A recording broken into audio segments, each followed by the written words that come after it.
Hello,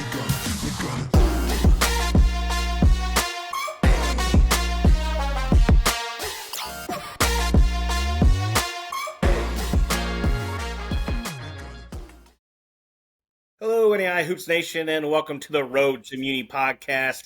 If you're watching us, that means you found us on the NAIA YouTube channels, and we're happy to have you here.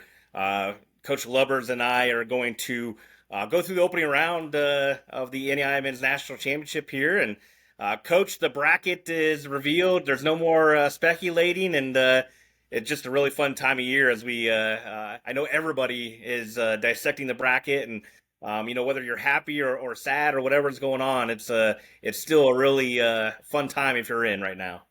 Yeah, no, absolutely, and certainly there's as that bracket comes out last night, there's some coaches going, I don't mind that draw, and then there's some others going, what, and everybody's got to get that out of their system, and I'm sure there's feverish scouting reports getting planned and game prep going on, and just an exciting time of year. So. Well, I think that's a good place to start. Like you've been a coach in the tournament before. What is this time like right now between, the bracket review? And I know that many of these teams found out before the bracket reveal, so they've already, booked their travel arrangements and stuff. But what's it like for this next week now before you get going into the opening round? Yeah, well, I mean, there's like I said, there's a lot of moving parts just logistically that you got to manage for those teams that are traveling. Some people get to host, and there's a whole different set of logistics that go with that, right? So no matter who you are, there's some prep and planning and operations that has to go in. So hopefully you have a really good staff that can help with that, or administration. But yeah, then from an X's and O's standpoint, at this point, you know who you are pretty well. You may be playing someone that you have some familiarity with, or maybe that some people that had common opponents with them, where you can garner some information and intel. But honestly, in today's day and age, with Yeah. synergy and technology, like if you can't figure out a way to prepare your team, then you probably aren't in the tournament in the first place. So, that's my feedback there. But pretty fun. Yeah, and you said it. You're gonna which is actually kind of newer this year, but we've seen some pods, and we'll get deeper into pod breakdown here in a little bit. But we're actually seeing some teams where out in Florida, where possible matchup between Weber International and St. Thomas, and then also got obviously a unique situation, but you got Antelope Valley and St. Catherine in the same pod. I know in the past. The committee has tried to stay away from having conference teams in the same bracket, but just kind of the way it laid out this year. Yeah, and I mean they certainly do the best they can, right? I mean it's a very, very time intensive process. It's not like they just fire some names at the wall and call it good. So I'm sure it's pretty obvious that they look to avoid conference matchups as much as possible, but it's inevitable with a 64 team field that somebody's going to find themselves in a quad with a conference or a real familiar opponent. So it is what it is. But yeah, could be some fun matchups. So scouting gets a little easier at that point. If you already played somebody three times, right? You kind of know the deal. But Yeah. yeah, Well, and you gotta win too. yeah, I think that's the biggest thing is that no matter what your seed is, and if you're happy about it or mad about it, or whatever the case may be, you know you're gonna have to beat somebody in the first round anyway. So it doesn't matter who you're playing. I know matchups do matter, and we're gonna talk about that. But at the end of the day, like you just have to win. I mean, it doesn't. You're gonna have to. I said it yesterday online. To be the best, you have to beat the best, and these are the best teams in the country right now. And so, yeah. whether you're playing a tough draw in the opening round or an easy one, I don't know if there is an easy one, but whether it be a good one or a bad draw, at the same time, you have to win ball games anyway. So you might as well go play the best right now. Yeah, for sure, for sure. And it, like I said, it doesn't matter. It's kind of one of those things. Depends what your goals are, right? There's some programs where their goals, hey, we made the tournament. That's great. We'll see what happens. Others with national championship aspirations couldn't care less who they play, right? Matchups do matter. I don't want to minimize that, but Yeah, at the end of the day, you're good enough or you're not, and it yeah. shows up in a tournament like this. So Yeah, no doubt. But I think that's a good time to, before we get into our bracket deep dive here, I think we'll jump on with a committee member, Jeff Rudder, and get his 2 cents here. Yeah, can you guys hear me okay? Yeah, Coach, how are yeah, you? Good. Thanks for having me. Good. Thanks for having me. Yeah, I echo a lot of what Kevin was saying. The you can kind of throw the seeding out. Like I think the committee does a great job thoughtfully seeding the thing, but matchups are such a big difference that like for instance last year, our we won 2 games in the tournament. Our closest game, or sorry, we won 3 games. Our first round game against Corbin, we won by 2, and they had a shot to win it, and that was they were perhaps one of the last couple teams in. And then, we were able to beat Antelope Valley and Morningside by larger margins. But yeah, it's so much of a matchup thing and that. And it, preparing, it took me back to when I started coaching in the early 2000s, and that selection day, you would get that and you'd see who you play. And then you look at your VHS tapes and you start making trades across the country. Yeah. And so Or you get a good GA in the car and tell them they got to drive 3 hours to yeah, do some horse trading in the middle of Indiana or something, right? So yeah. So we used to stockpile film of teams across the country just so we had leverage in trading chips when that came out. So oh yeah, Yeah. synergies certainly made that much smoother process. Yeah, yeah. no doubt, and we'll get into your pod play here shortly, Coach. But just from a committee, member standpoint, I know a lot of people around the country just kind of want to know how the process, like how do we get to this point where we not just have the 64 teams in, obviously, but the seeding process as well. Yeah, so this is my first year on the committee. I've been with the member of the ARC committee in our area um, for another year, and yeah, it was great. It's a group of coaches or some coaches and administrators and some former coaches and administrators, and obviously the NAIA, and like it's as meticulous and thoughtful a process as you can imagine, and we're sitting in a room pretty much from 9:30 a.m. to 8 p.m. on one day, and most of that is just spent making sure the right teams get in, and then you hit some seeding on that first day, and the bracket and that goes throughout the night and into the next day. So yeah, it's great. You've got your teams, there's good debate and discussion and looking at obviously the metrics, that the primary criteria they've given us is a big part of it, but there's the eye test and some of those things that this team's hot and this team's got these 3 guys at Christmas, and so they're better than their record, and some things like that can factor in. But yeah, it was a great process, a lot of fun to be a part of it, and see behind the scenes there. Well, and even Junior, like we've talked about, even leading up to that, right? There's a multi-week combing of that data and ranking of those teams by a subcommittee, and each ARC has its own committee, and populating and seeding that information to the actual selection committee. So there's a very, to Coach's point, it's an extremely thorough, thoughtful, well put together process. Always room for improvement, but even from the first year where this process initiated till now, you can see, even just by looking at the bracket, from my perspective, you can see the improvements and the growth and the continued excellence that the NAIA is striving for when they put this bracket out. Yeah, and I think that one of the things that's always fun, and I've tried to re-emphasize this as much as we can over the last couple episodes and even online, but I feel like no matter where teams are seated, it's just a fun format. It's a fun tournament. You may disagree if you're a coach. If you have to go up against somebody that's you feel like is really really good, but at the same time, like this is a fun format, and no matter who you're playing, it is going to be a really good team. And this time of year, you just got to win. That's all you got to do. You got to keep winning, survive in advance, as they say. Yeah. Well, you could always not be playing, right? If you prefer Yeah. that. So I don't think many people are signing up for that. It's like you want to cry about it too much, somebody else will take your ticket, I bet. So Yeah, and I think one of the great things about the NAI is we don't have a true regional. I'm sure the geography plays a factor, but we're not. It's one of the drags of Division II, of friends that have gone.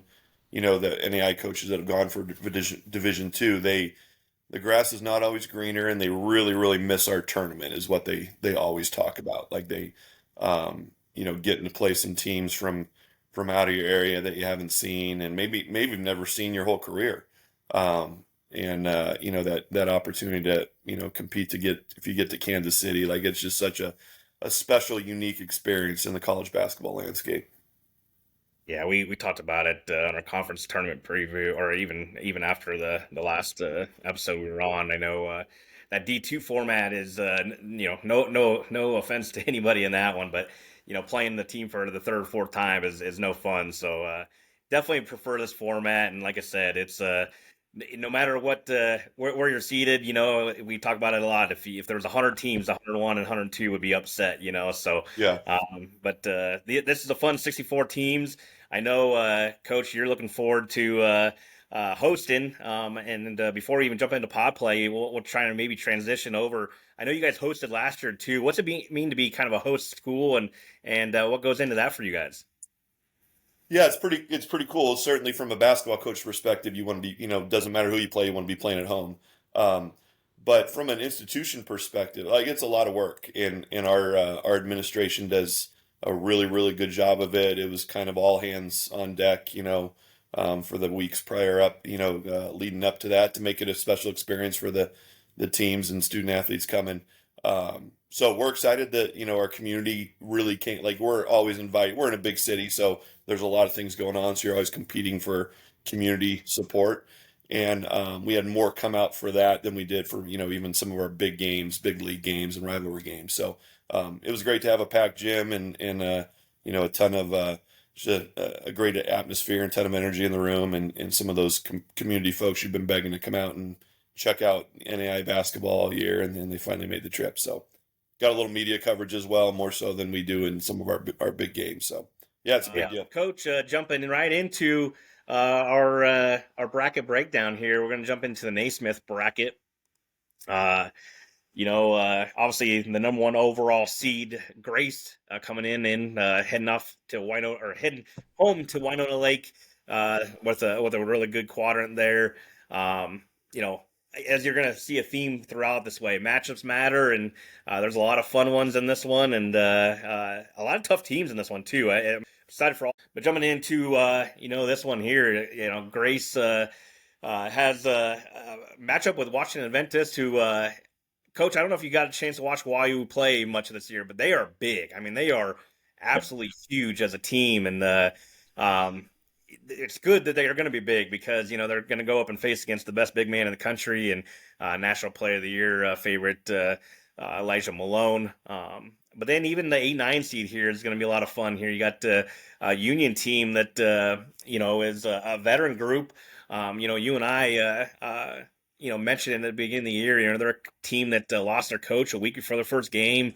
Didn't really have an identity, I don't think, in that opening round game against, or their first game of the year against Indiana Wesleyan. And end up getting blown out in that game. But then they started putting together as a veteran group does. And man, they've been playing some good basketball down the stretch here. And they're going to get the likes of Ottawa. Ottawa's a team that was in Kansas City last year as well. They had a magical run, and they'll try to do it again this year. Yeah, no doubt. And also, I think for anybody that tunes into this, you're going to see on display probably one of the better facilities, right? And all the NAI, this is a fun thing too. I like to tune in and look at these, but Grace just has a tremendous facility. Their administration does a great job hosting tournaments. So I think this is going to be a real good display as well of just sort of the environments that are available in the NAI. So from a fan's perspective, fun to watch. But yeah, talent galore. In this particular quad, and a lot of fun matchups. I think Grace, no doubt, is the favorite here. I think they are so balanced and disciplined with what they do, and so seasoned as a group that I think they're going to be in they're going to have to get beat. Let's put it that way. They're going to come ready to go, and but for my money, I think I certainly see them advancing through here. Yeah, and I had the stat, and I think it's like 84 or 85% since the merger to one division. Obviously, that we had a COVID year mixed in there, but I think it's like 84 or 85% of the host teams playing at home have advanced on. So you expect the higher seeds to do that, most of the time anyway, but certainly pays to be a host school. But I don't know, Grace right now they could play anywhere. I think it'd be okay. So. Yeah. Well, from my experience, I'm in the 15% of that. So it's like clubbed in our when we hosted it. But Coach Moore's a better man than me and a better coach, so I don't think they're gonna they're gonna be in that seat. But yeah, that's gonna be a really fun quad, and we'll get into a little bit more here with Coach Moore, I'm sure. Yeah, Coach. You obviously got to hear us talk a little bit about the Naismith quadrant and in the in particular the Winona Lake pod here. And first off, obviously we've had you on throughout the year, but congrats on the number one overall seed. And I'm sure it feels good to be at home and not having to travel anywhere to go play this opening round. Yeah, thanks so much. It's our second time doing this, which, the first year we did this, we had to go to Olivet Naz, and we were one of those teams.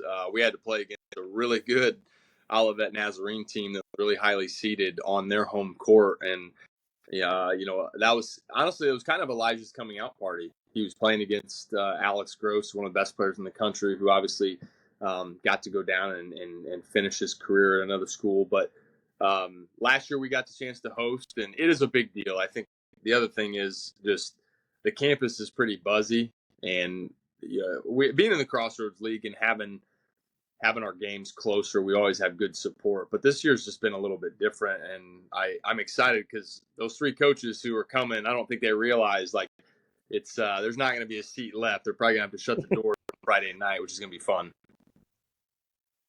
Yeah, yeah, and I was commenting on that before. I think before you hopped on here, Coach. But yeah, just from a facility standpoint, when people think about these kids coming out, thinking about I'm going to play in the NAI, it must be these little rinky-dink gyms. You've never been to Grace, obviously, because there's an elite championship facility there. Great athletic director, great administration, and they do such a wonderful job hosting events and embracing college athletics and making it a great experience for the kids and for the fans. And so Grace is going to put on a heck of a show. It's going to be a really quality set of games there as well. A lot of great teams, a lot of great coaches, and so I know as fans we're looking forward to watching that, Coach.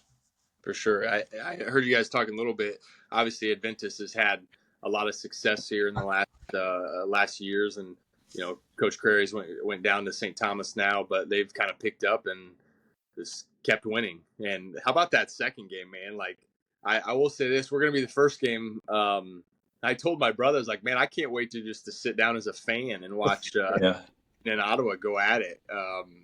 Two different programs. You got Ottawa, who didn't exist 7 years ago with a basketball program, and what Coach Keeley's done there and has been able just to Final Four last year.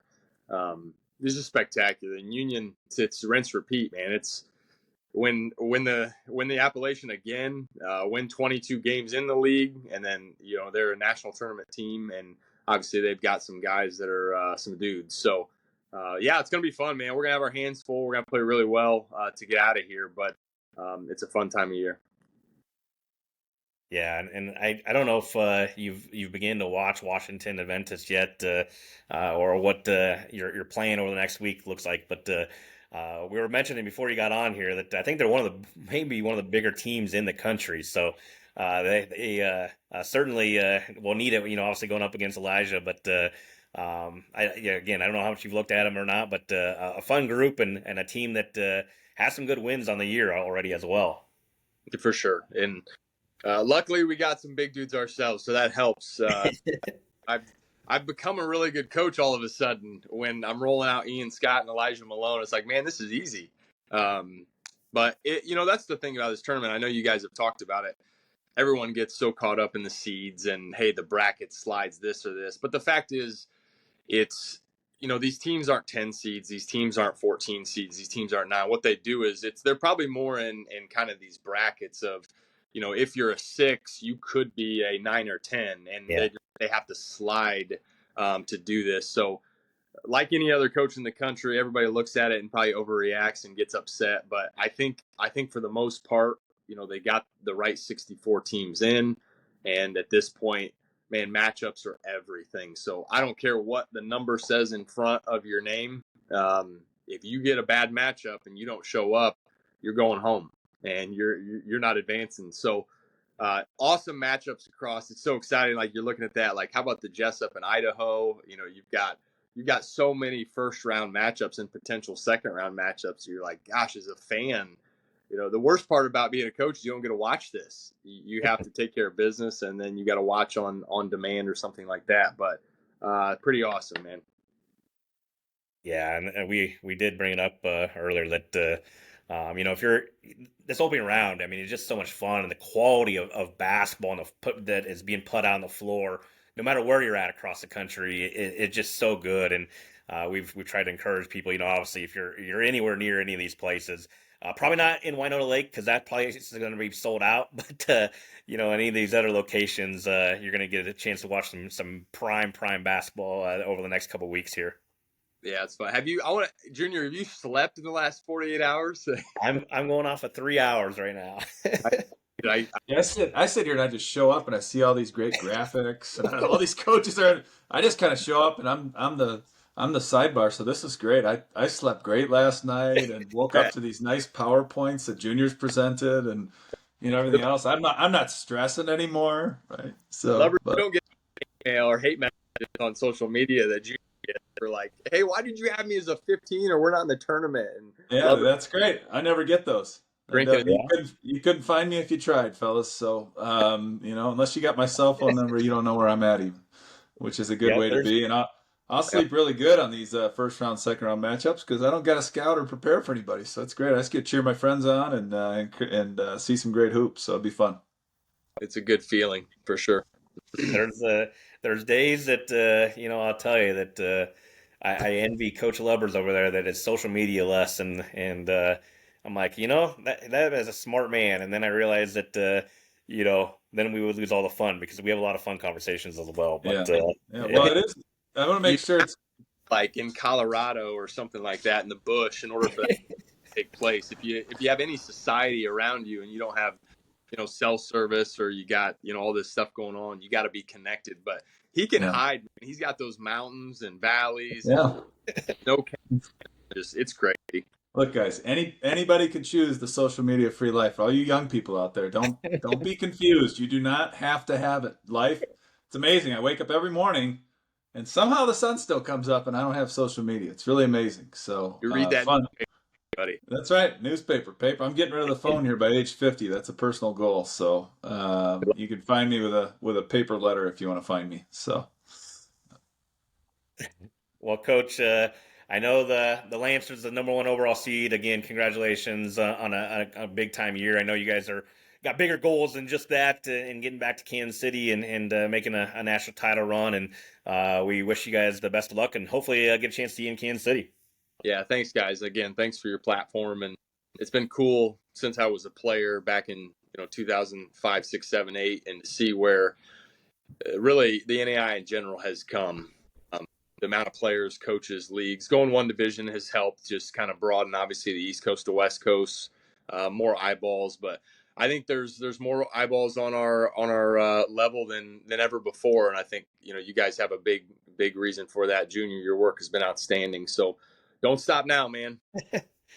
I'll sleep in, I think, I forget who he says it, but I'll sleep in May. We'll get there eventually. So you got to get to March 26th. That's all that matters. Yep. Appreciate Good luck, Coach. Thanks, guys. See ya.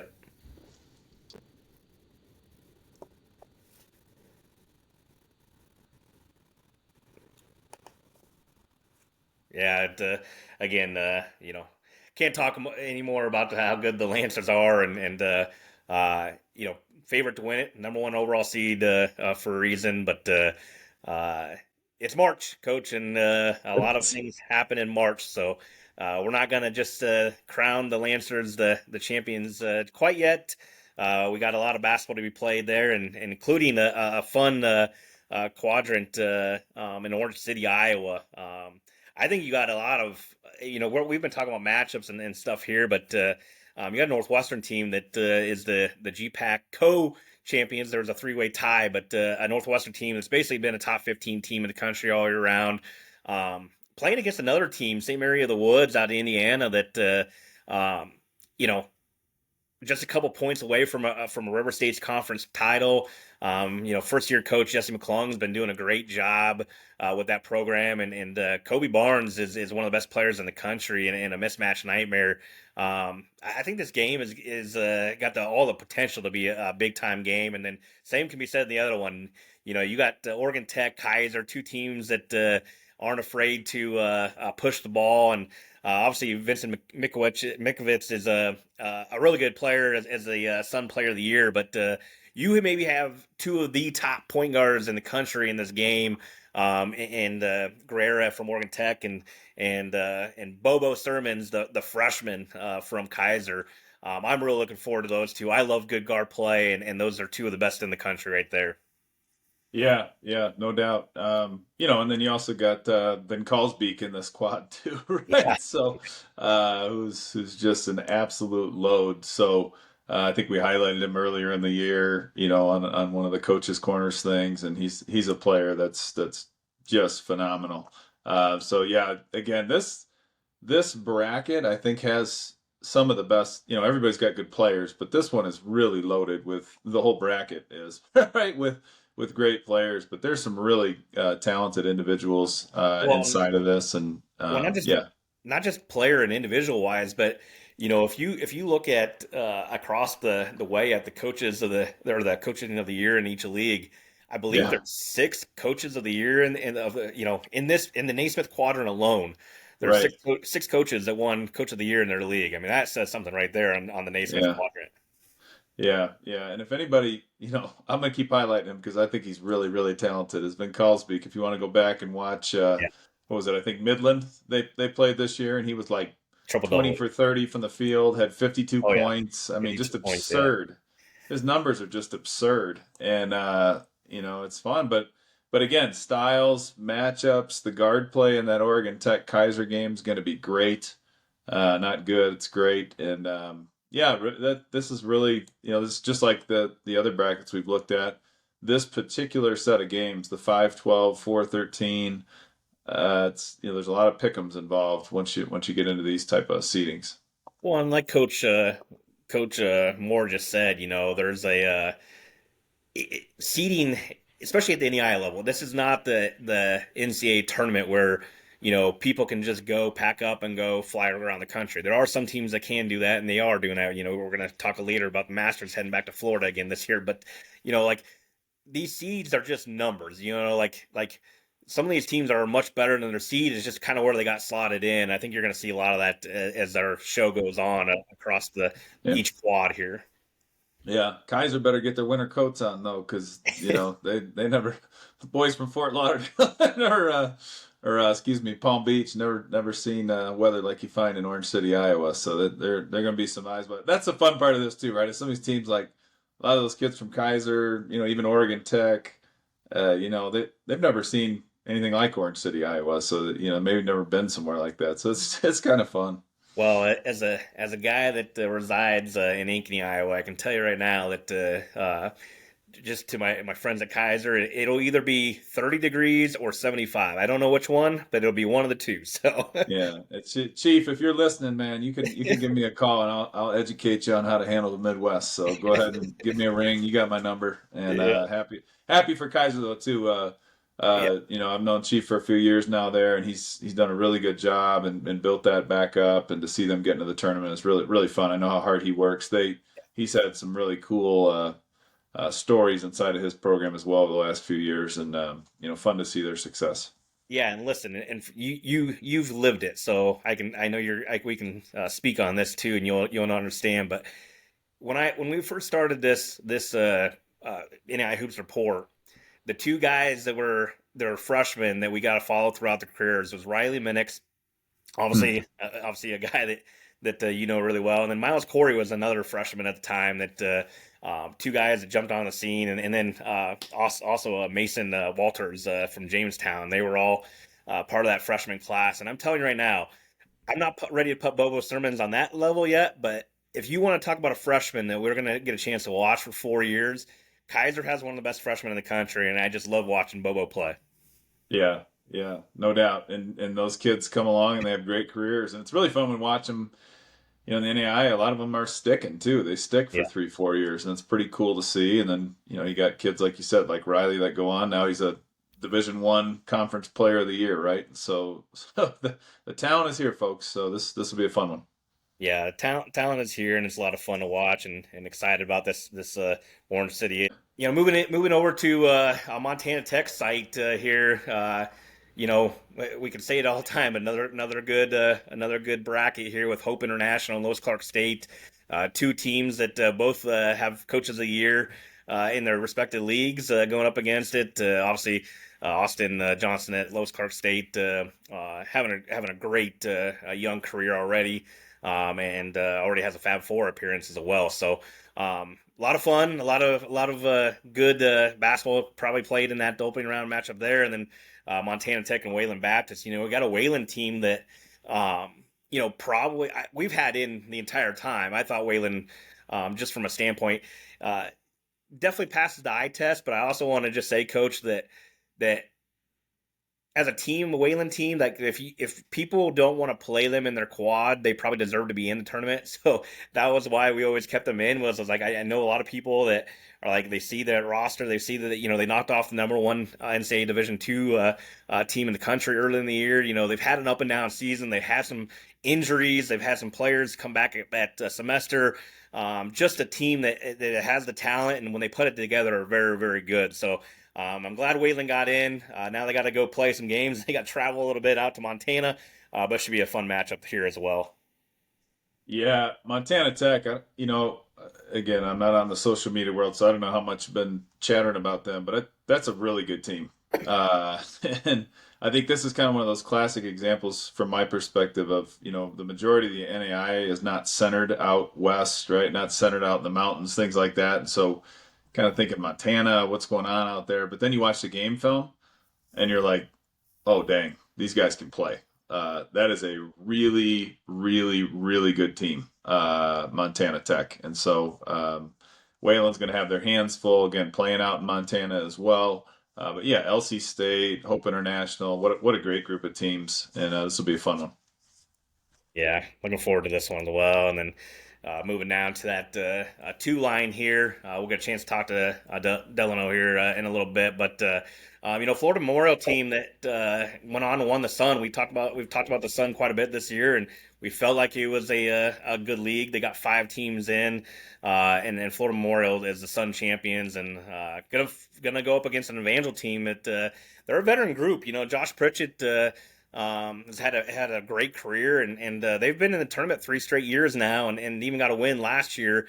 I know a couple years ago they struggled against Florida College, went 2 for 22 from the 3-point line, otherwise, and lost by 2 on a last second shot. So they, this is an Evangel team that has strung together. Did get a win last year, but it was a few seconds away from having multiple wins in the tournament, and almost returned everybody back from those teams.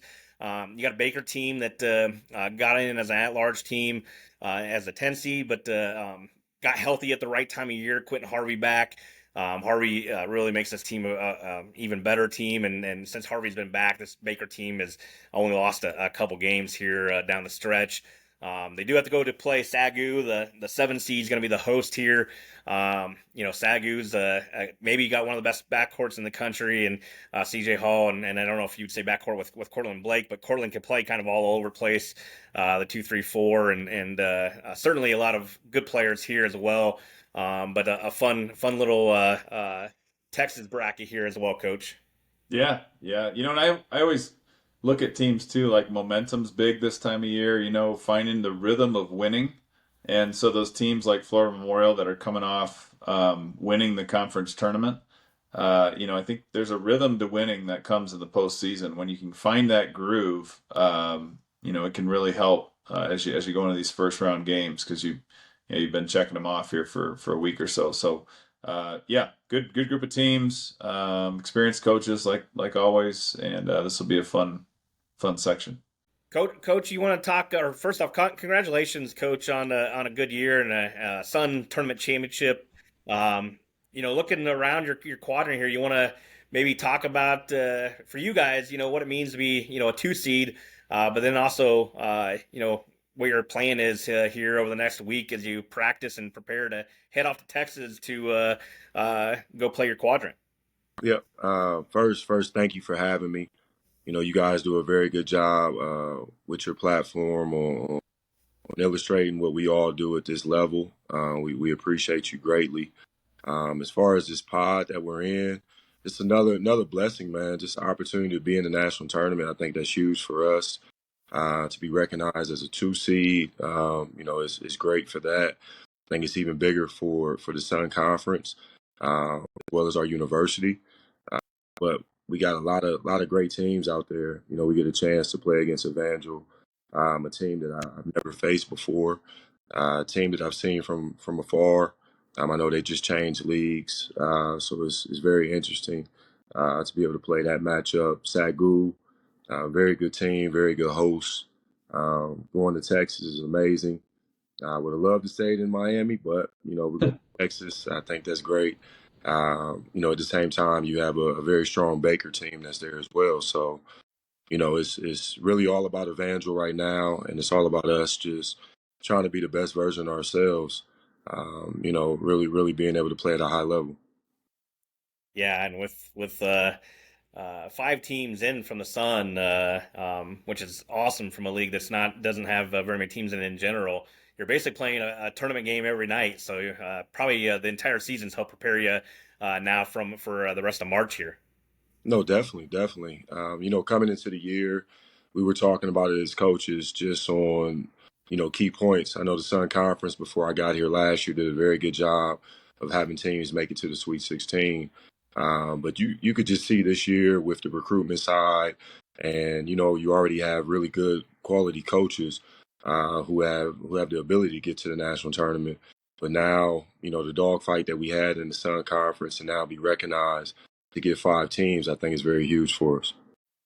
Yeah, and it is a great league and great coaches, and they could just put you across the street though at St. Thomas, coach. Come on, these guys are. You could throw a football from Florida. I'm gonna point out too because I don't get much chance to talk about this, but we were just talking about Grace's facility, in terms of just university and stuff. But I'm gonna shout out to everybody that's thinking about universities and where you're gonna go. I mean, Flomo has from my perspective, one of the best arenas, in NAIA hoops, and just a great facility and a beautiful location. And so, just to shout that out as well, because I know Coach probably won't talk about that, but I'm gonna put a plug in for that because people may not know if you've never watched a Florida Memorial game. It's a Division I arena. I mean, it's a really beautiful facility. So No, definitely. We were hoping that we had an opportunity to host as well. Wasn't for us this year, but definitely something we can have in the future here. But definitely, I think we have a lot of great host sites, a lot of great teams in the national tournament this year. So just excited, man, just for this opportunity, but also just for everybody that's here.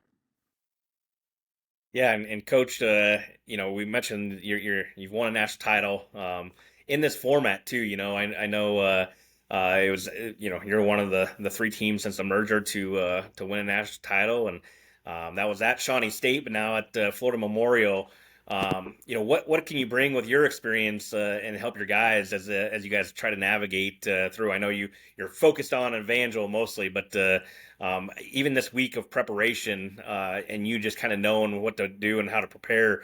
What do you guys do this week? You guys already jumping into film and scout team, or are you guys just still going to concentrate on you guys for a couple of days and then get into Evangel in a couple of days here?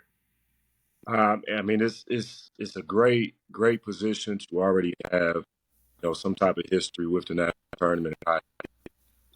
Really, in that first time I had a chance to make it to the national tournament was so much you're trying to get done as far as travel and hotels and what gear that you kind of lose sight of the moment and really just enjoy it all. So we're trying to slow it down as much as possible. Really stick to our basics of what we've been good at this year. At the same time, really start taking some time to plan for Evangel. You know, it's a very good team we get a chance to play against. So you can't take them lightly one bit. But at the same time, like we're excited for this. I think it's a quick week. A lot of times people don't realize how quick it comes. The next thing you know, you're on that flight or wherever you have to be for that game. So, you know, we're just trying to take it one day at a time, one practice at a time, one recovery day at a time. You know, so we're doing what we normally do. It's really not a switch up behind our preparation right now. Yeah, and go ahead, Coach. Yeah, no, I love that expression, Coach. I mean, slow it down and enjoy the moment, right? I mean, embrace the moment, not just enjoy it, but embrace it and then run to it. And that's great, and that's a really cool perspective. And I think that comes with all your experience and success as well. You've been there, done that, so you know the message to communicate and what's important. Just keeping kids level, keeping them focused on your execution and the way that you do business. And it's been really fun to watch your team's success this year. No, thank you, thank you. It's been amazing to take this journey. At the same time, scary in a sense. You know, I've been in the for a pretty long time. I actually went to school there as well. So, you know, making this my first transition to another school, you know, it's been great year one. You know, trying to put it all together. But now we have put ourselves in a great position to be in the national tournament and really compete for a championship. So, you know, looking forward to this opportunity. Well, I'm just you guys got Latavius Mitchell there that obviously helps out a lot. But you also got a point guard that I know Evangel's in a new league now, but you got a point guard there that probably has a rich history against Evangel because he transferred in from that league. Right, right. Chance Caruso knows a little bit about Evangel, which is great to have. But also, it's great to have a kid like that. He has been to the national tournament his past 4 years, and this will be five now for him. Oh, nice. I have a guy that, you know, also has a history of making it to the national tournament.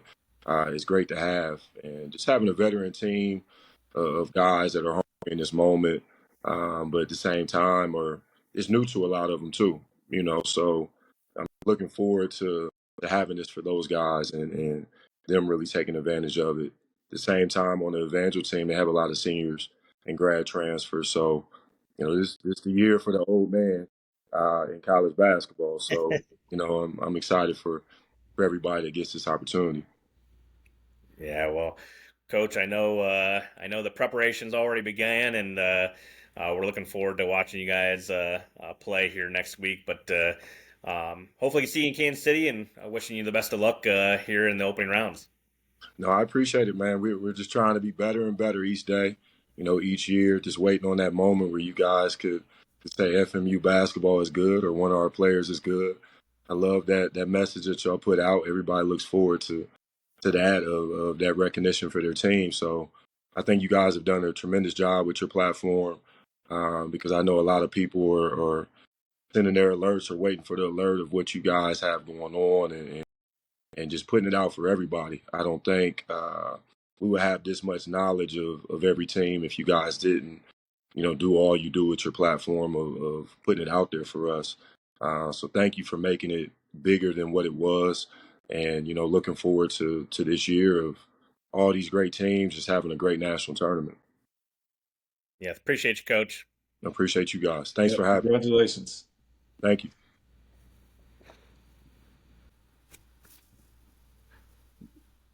Moving off the Naismith and down into the Kramer, we're right here, and starting off in the Henderson, Tennessee, with Freed Hardeman, a team that the Mid South obviously looks a little different this year, but Freed had another big year. The Mid South, especially those top three teams all year long, were very, very good, and they went and won the regular season and co-champs in the regular season, but then they won the tournament here with Freed Hardeman and how good they've been. But then they got a tough matchup. I think Loyola was probably the toughest team to seed, because of the overall record. But then are they really a 16 is the hard part, because they went on and like we talked about with Coach last week, Coach Reyes last week. They've got 9 games where they've lost by 5 points or less, and then they really figured it out over the last month of the play here, and then go on and win the Southern States Athletic Conference Tournament Championship.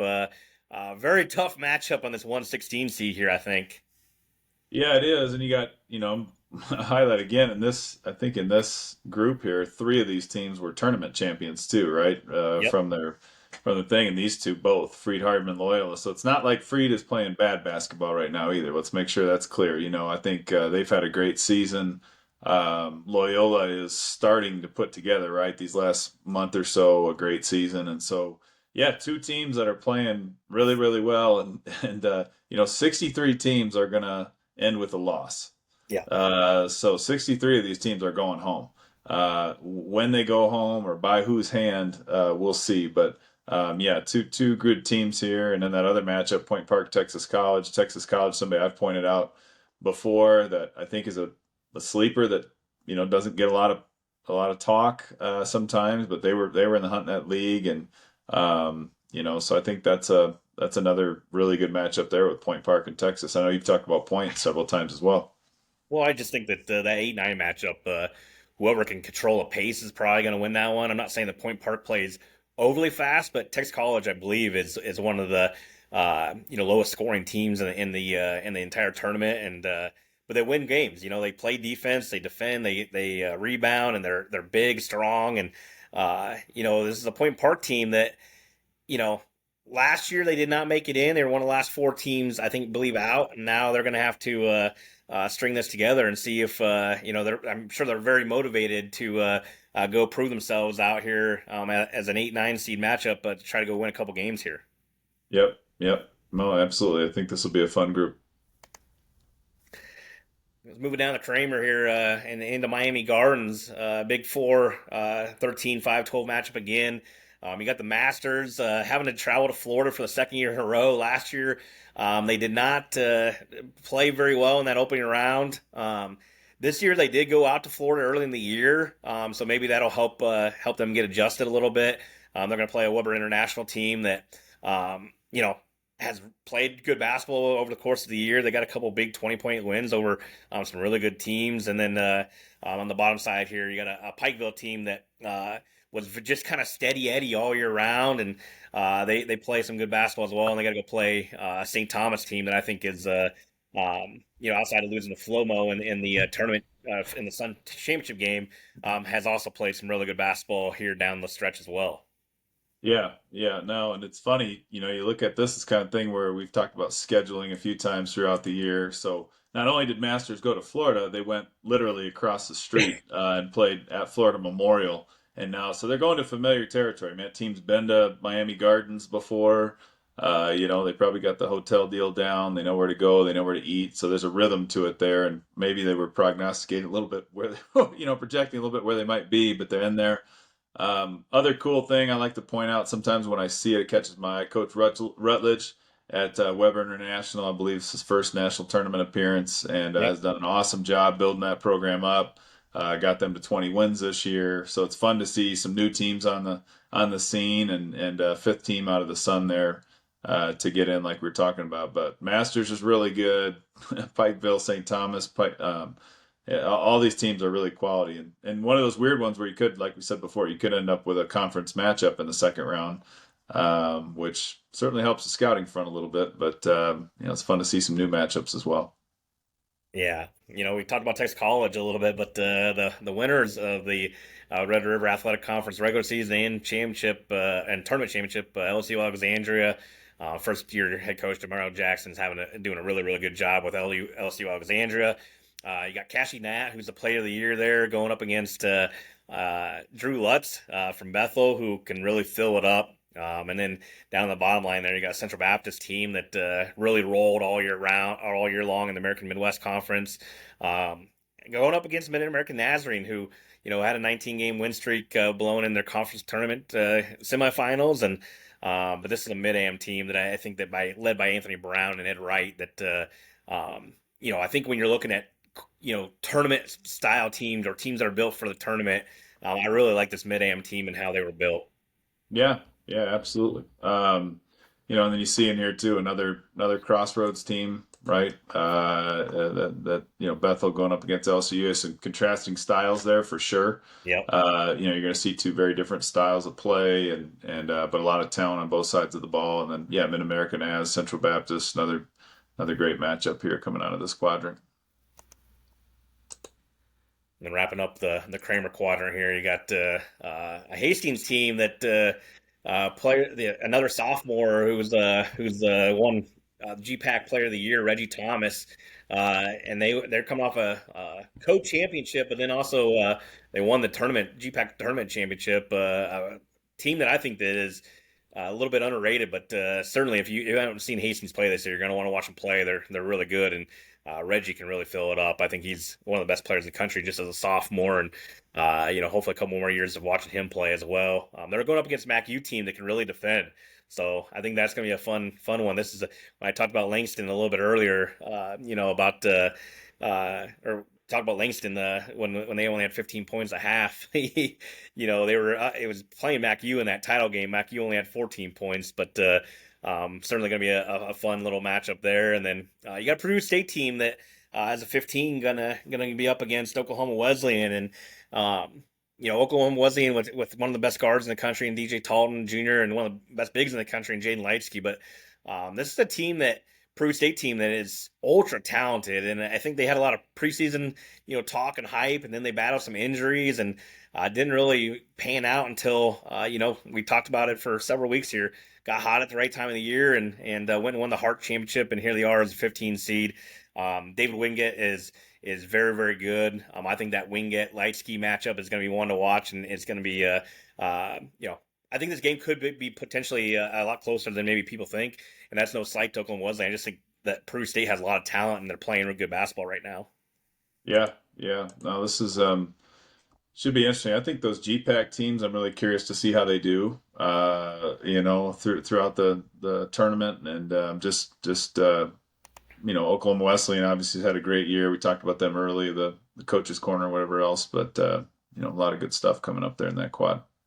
Yeah. Starting off in Caldwell here, defending national champs, College of Idaho. We haven't had a repeat champ in the NAIA since 2006, 2007 when Oklahoma City did that, and that's what the Yotes are going to try to do. They're coming off a rare home loss to Oregon Tech in the Cascade Championship game. They draw a tough 16 seed as well. You got William Jessup with Miles Corey, a kid that I've been watching since his freshman year, and Miles is very, very good, and obviously, two really, really good guard play there with Smaji Morgan from College of Idaho, and then Miles Corey from Jessup. I think that's going to be a fun matchup as well. And then you got another game down below with Cornerstone and Carroll, that two teams that play a lot alike, and I think Corey Ainsworth, and then you got Andrew Cook from Carroll, Ainsworth from Cornerstone, two really, really good players as well. Matchup to watch, and this could be an interesting quadrant. I think it's going to be maybe one that I think College of Idaho obviously is a favorite, and but this is definitely not an easy bracket here in Caldwell. No, not at all. And Cornerstone's playing really well right now, right? Won the tournament championship there. Again, another coach with championship experience, right? Not in this format, but previous formats. So, really great teams. This is some high level coaching and high level talent in this particular quad.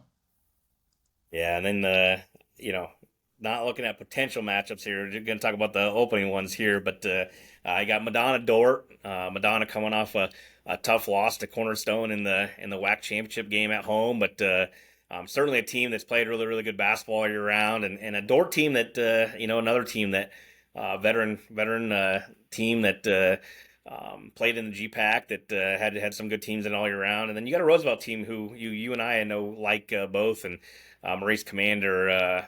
When you talk about teams that make a run, you got to have good guard play, and Roosevelt has that in Maurice Commander. And then you got Shawnee State, who got the at-large bid out of the Red River out of the River States Conference, and a team that can really string it together as well. Yep. Yeah, and we had a chance. I know it didn't get published too much. We had a chance to talk to Coach D. Brown, and what a great job he's done there. I just want to highlight that program. Had an awesome year.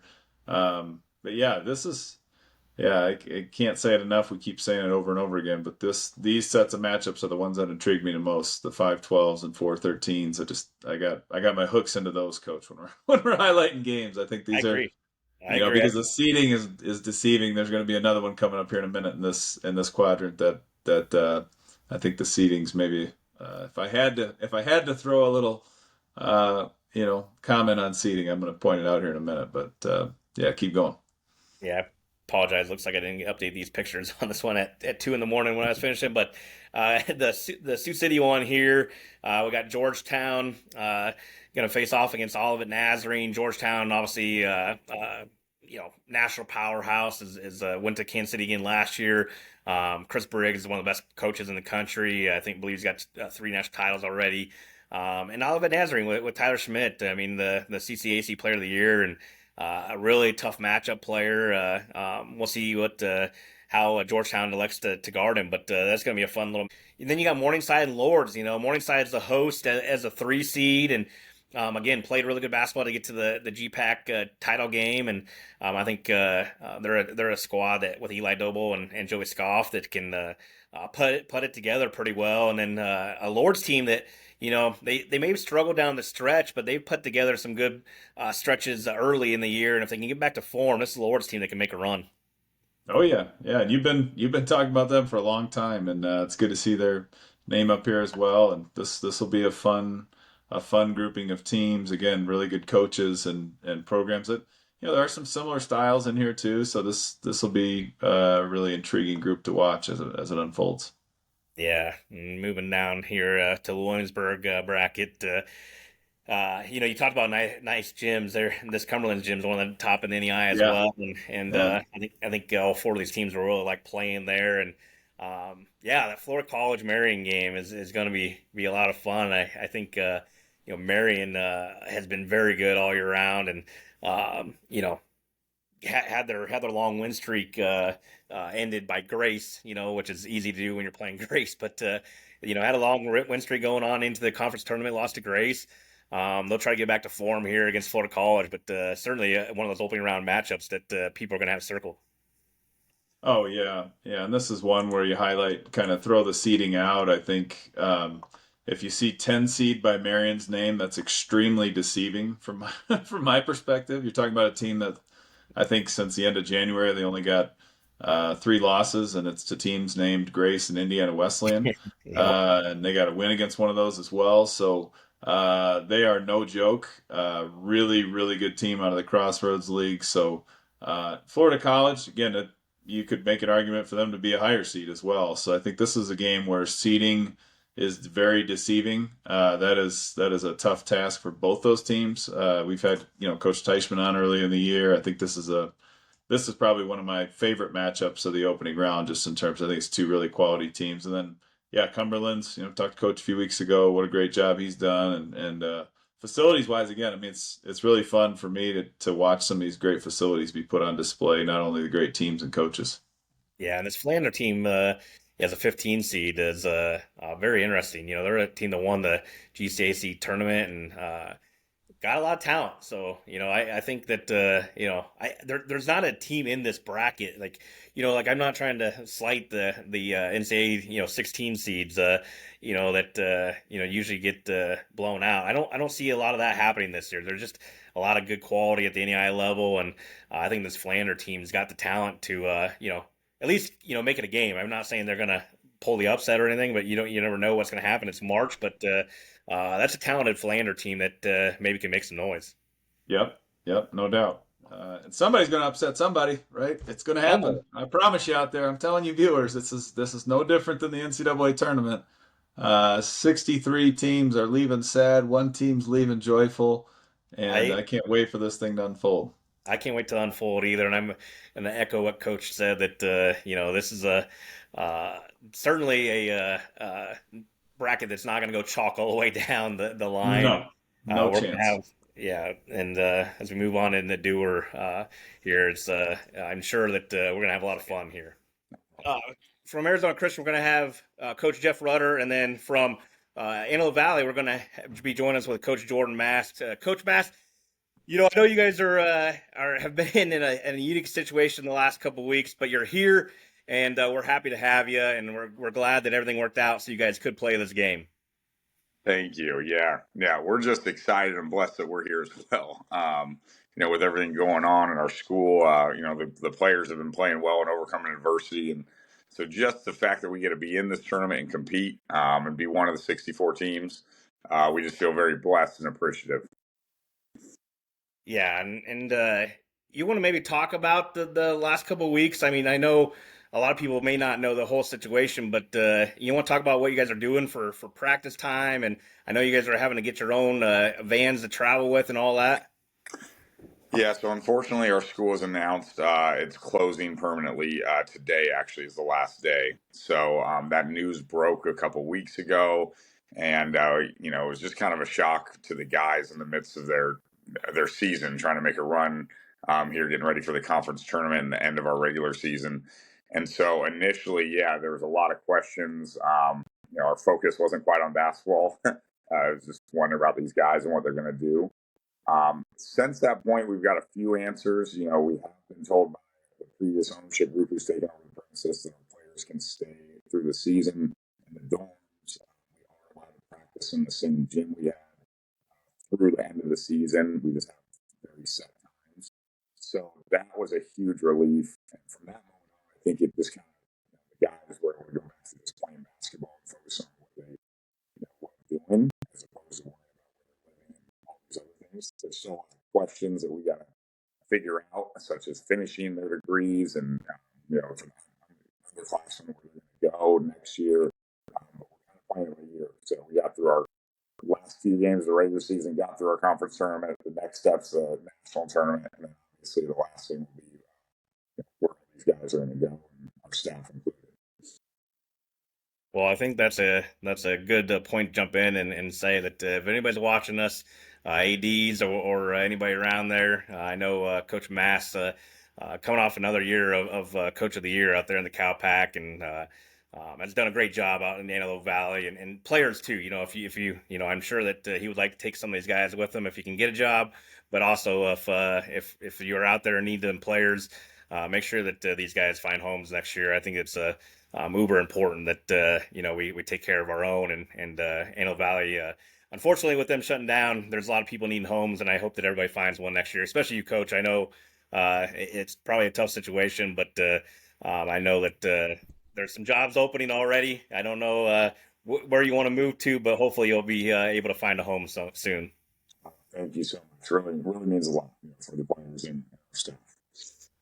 Pretty cool too. I'm gonna make a comment. I've read some things, seen some, I don't know you at all, Coach. I mean, in all my years, I never bumped into you, but I can tell here in about 38 seconds that the class and humility with which you're walking through this, and how you're modeling that to your guys, and how to handle adversity and how to navigate tough times is really commendable on your part. And so, just hats off to you. And yeah, they didn't ask for it, but they're gonna live the NBA life here for a few weeks, right? Just focus on hoops and focus on enjoying each other and company and whatever else. But just really appreciate your leadership through some tough times. So thanks for being who you are and leading the way you do. Thank you, guys. Yeah, they may experience the NBA lifestyle without the NBA budget, though. So we're going to find out. Yeah. GoFundMe. Let's go. Hey, if you're listening, let's pump some money into that GoFundMe. Let's get these guys a steak dinner out there in the tournament. So it's good stuff. Thank you, Kevin. Yeah, the GoFundMe did well, and like I said, we're glad that you guys are able to make this trip. Guys deserved it. I mean, the conference regular season and tournament champions, and now going to go across the screen. You'll be in another state, heading over to Arizona and over to Coach Rutter. Or Dewar bracket. I got to get this right here, but jumping into Dewar bracket, you guys want to talk about your pod, and do you guys obviously are regional, so you kind of probably know about each other's programs and things like that. And I know Coach Mast, USK's over in the pod as well, so you know them pretty well. Have you want to talk about maybe what you've done in preparation for your games coming up next week already, and what the next week looks like? Yeah, go ahead, Jordan. Yeah, for us, familiar with ACU, just since we played them last year in the tournament, they knocked us out. But also just over the years, getting their program, what they've done there is, incredible. What we're chasing after. USK, to speak on them a little bit, we just played them in the conference championship. Just a very solid team, very well coached. They're going to run their stuff. They're going to make you defend. They're not just going to shoot quick shots. So the one outlier is our opponent, Huntington. And so I haven't watched them as much this year besides the last day. But their backcourt might be one of the best offensive backcourts in the entire country. Good line Sparks, and so we're going to have a huge key on those two, or try to stop those two. Very familiar with the Crossroads League as well, and Wesley and Grace, obviously. So the fact that they're up there with the top teams in the country just kind of speaks out that they are. A lot of those losses came from top 10 teams. So we're going to do our best to prepare, but that backcourt's going to be a monster to try to slow down. Yeah, it's a good pod. We might have the worst record in the pod next to at 23 wins. I think St. Cat's has the same, and Huntington a hard-fought 23 wins in the Crossroads, and we're all underdogs to Jordan's 26-win team once again. But yeah, I've known Kevin Williamson at St. Catherine for a long time, and knew him as when we were both assistants, 14, 15 years ago, and he does a really good job. And he's what I don't like is he's got a week and change to game plan for us, and he's really good at that, at putting together a game plan and taking away some strengths and doing some things. So it seems always play really, really hard. So I'm sure it's going to be a just like last year, a slugfest, and as it was when we played Corbin last year. Huntington's one of those teams. It's where the seeding gets really hard. Like when you're number 3 in a league like the Crossroads, you would probably be a league champ in the majority of the conferences across the country coming from there. So they very easily could be a 2, 3, 4 seed. But Crossroads gets so many teams in, so sometimes the teams at the bottom end get pushed back a little farther than they should. But the reality is they're really, really good. I'm looking forward as a fan to watching Antelope Valley and Huntington play, and then I'll be dreading it after that if we're fortunate enough to move on to play one of those two teams. But that's it. They're much, much better than an 11 seed, and that's going to be a great game. Yeah, and I'm sure from a coach's standpoint, you guys are probably mainly focused in on your own pod. But have you guys ventured out to see the entire Dewar bracket here, and I know probably not looking forward to who we may or may not play, but just to see the overall quadrant as a whole. Yeah, it's a good one. The gift for anyone, which you're happy to still be playing and going to Kansas City, but if the true seeds hold up, you're likely getting an even better Crossroads team, which is in Indiana Wesleyan. So to have them in the bracket, like they're a title contending team. Obviously, Langston is one of the number 1 seed and one of the favorites to win it. As good as they're playing as good as Grace or anybody right now. So yeah, it's a good bracket, but you can say that about every bracket. I think it was, as I looked at it, and we were a part of putting it together and had our input, but I feel like it's pretty even from you can argue this pod's stronger than that pod, but the brackets themselves I think are really pretty even. Yeah, to speak on Indiana Wesleyan, my very first year in the NAIA, we went to the national tournament in 17-18, and that was the year we matched up with them, and they were the overall number 1, and they just ran through the tournament. I remember being so impressed with just and watching everything they did that I reached out and ended up over time become friends with Jeff Clark a great time ago. Just being able to pick their brain on what they do, and what was amazing to me was there was hardly any basketball talk. They were just talking about culture and how they build that. And, a lot of the stuff that I've been able to talk over the years with them, we've been trying to. So it would be really, really cool just to see them move on. And we were one of us were able to move on to see that matchup 7, 8 years later. Fantastic. Yeah, no doubt, and like you said, it's a tough quadrant. I think all the quadrants are tough in their own way, but it's always for us fans. It's always fun to see point the numbers down and maybe see what could happen. But I know from a coaching standpoint that Glendale, Arizona pod will be your main focus for now, and both of you, we wish you the best of luck in tournament play and. If you do get a chance to match up against one another, best of luck to both of you. Yeah, for sure. That means we both won, so we take Yeah. it. Jordan, I heard that Arizona Christian is going to contribute to the GoFundMe as well. So steak dinner coming from Coach Rutter. So I'll put him on the hook. He's VP now. He's just telling us. So we're good. I'll Yeah, they swipe a meal in the contribute cafeteria for you. There you go. Yeah, 15 swipes. There you go. I like we'd it. rather them contribute by limiting their points. But Okay. All right. Well, either way, you two can work that out as it comes closer. But hey, hats off to both of you guys, and you guys are great coaches and great people, and it'd be really fun to watch your success, not just in this tournament, but moving forward in your careers. thank you guys. Appreciate it. Thanks, guys. Every quadrant here, Coach, is obviously tough in their own way. The Dewar bracket, obviously headlined by Langston here as the one overall seed. But do you have any initial thoughts on any of these on the Dewar bracket here? No, I mean a lot of intriguing matchups. I think not to belabor it, but the Antelope Valley Huntington matchup has a lot of intrigue to me. If they both advance, the Tennessee Southern Indiana Wesleyan could be a really interesting second round matchup. There's no guarantees, obviously. I mean, there's every team listed here is solid. I don't think we need to keep repeating that. A team we haven't talked about much, with the coaches and you and I really in this quad that I think deserves some commentary is Concordia. Nebraska, I mean, really tough league, great coach. And I think that they're another team that could be a little bit of a sleeper, so to speak, but one of the top 4 seeds. And certainly I could see them not only getting to Kansas City, but also advancing, once they get there. So. Yeah, there's a lot of just interesting teams through here. A lot of interesting paths. You have a Shreveport team that I believe was top 15 at one point in the country. In the NAIA polls, you have a Southwestern team who was a top 10 team for most of the year. Now they're an 8 seed. You have a Ave team who crept up into the top 15 there for a little bit. And then you got Huntington who knocked off handed Grace the number 1 overall seed, their only loss of the year. You have going up and down the list here, you have a Tougaloo team that even made it to Kansas City last year. Right. Yeah.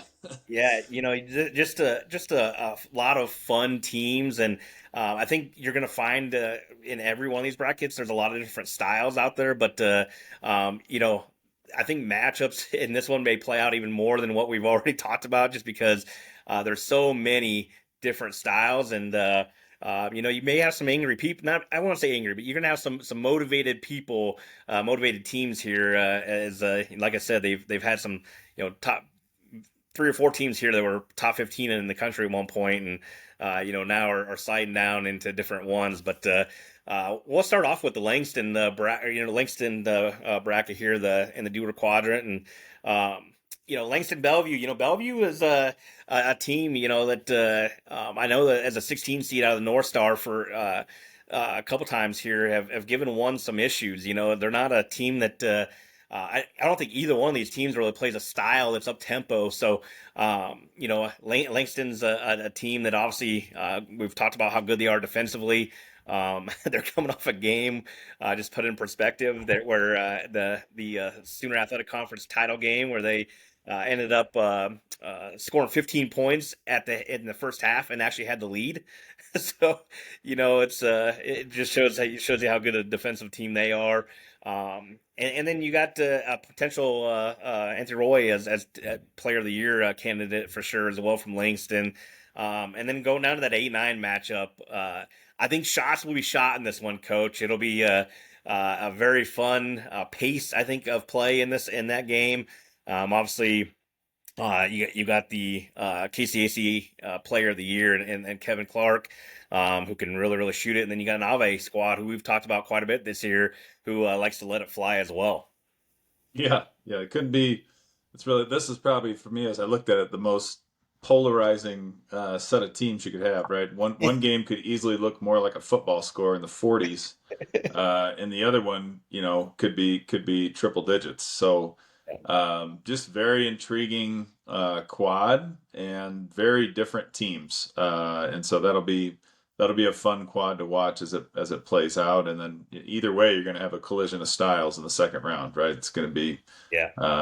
there, but obviously Langston probably has separated themselves by far as the favorite, right? That's Yeah. the obvious statement, but it is the tournament and funky things happen. It's the tournament and it's March, and anything can happen Yeah. there. Going into the 4-5, quad here in Salina, always interesting, when you have a host team that's not the highest seed. You got a Concordia team. I think that North Central Arc was very interesting when it came out. And just, I don't know where you put a lot of those. We've talked about it all year, those GPAC teams that were so evenly matched all year round. But they give Concordia the nod here. I think Noah Shutt and Tristan Smith give them a very good combo duo there. And in that 4-13 matchup, I mean, you got an IU Northwest team that, when we talk about hungry teams, I think this is a team that's very, very hungry. They tied for second in the CCAC. I think they feel like they've been a little bit, maybe not disrespected, but maybe a little flying underneath the radar a little bit.